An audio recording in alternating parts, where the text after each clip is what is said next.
السلام علیکم تمام سننے اور دیکھنے والوں کو دا اردو نالج کی جانب سے خوش آمدید۔ ہلاکو خان کے دور میں منگولوں کے ایک سردار نے عیسائیت اختیار کرنے کے موقع پر ایک عظیم الشان محفل منعقد کی۔ اس موقع پر ایک عیسائی پادری نے نبی کریم صلی اللہ علیہ وسلم کی شان اقدس میں نازیبا الفاظ و کلمات کہنا شروع کر دیے۔ پاس ہی بندھا ہوا کتا اس ملعون پادری پر جھپٹ پڑا، لوگوں نے بچ بچاؤ کرا دیا۔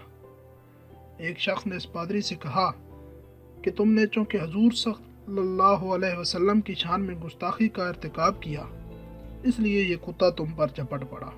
اس نے طنزیہ انداز میں کہا، نہیں، یہ کتا بڑا خوددار ہے، اس کی عزت نفس نے میرے ہاتھ کے رویوں کو اور اشاروں کو دیکھ کر یہ خیال کیا کہ شاید میں اسے مارنا چاہتا ہوں۔ یہ دیکھ کر اس نے بھونکنا شروع کر دیا اور مجھ پر حملہ آور ہو گیا۔ پھر اس ملعون عیسائی پادری نے دوبارہ نبی کریم صلی اللہ علیہ وسلم کی شان علی میں پہلے سے زیادہ بدگوئی شروع کر دی۔ یہ دیکھ کر کتا اپنی رسی کو توڑ کر اس پر حملہ آور ہوا۔ شیر کی طرح جست لگا کر اس عیسائی بدباطن کی گردن میں اپنے نوکیلے دانت گاڑ دیے اور منٹوں میں اس خبیث رسول صلی اللہ علیہ وسلم کو جہنم واصل کر دیا۔ اس عجیب منظر کو دیکھ کر وہاں پر موجود 40,000 منگولیوں نے جو اس حلقہ میں شامل تھے اسلام لے آئے۔ امام بہقی سے روایت ہے کہ نبی کریم صلی اللہ علیہ وسلم کی صاحبزادی ام کلثوم رضی اللہ عنہا ابو لہب کے بیٹے عتبہ کے نکاح میں تھی۔ جب قرآن کی سورت تبت نازل ہوئی تو ابو لہب اور اس کی بیوی نے اپنے دونوں بیٹوں سے کہا کہ تم محمد صلی اللہ علیہ وسلم کی بیٹیوں کو طلاق دے دو، ورنہ ہمارا تم سے کوئی تعلق نہ رہے گا۔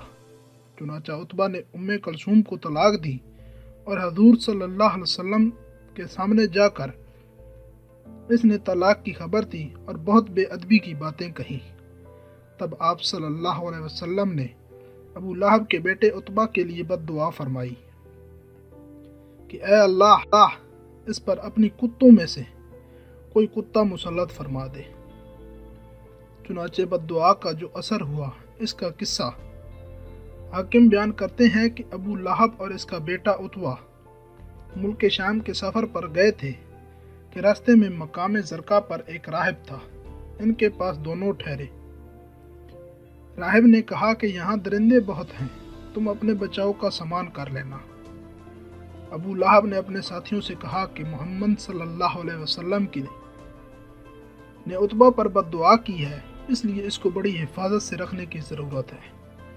چنانچہ سارا سامان اکٹھا کر کے خوب اونچائی پر عتبہ کو سلا دیا اور سب آس پاس نگرانی کے لیے سو گئے۔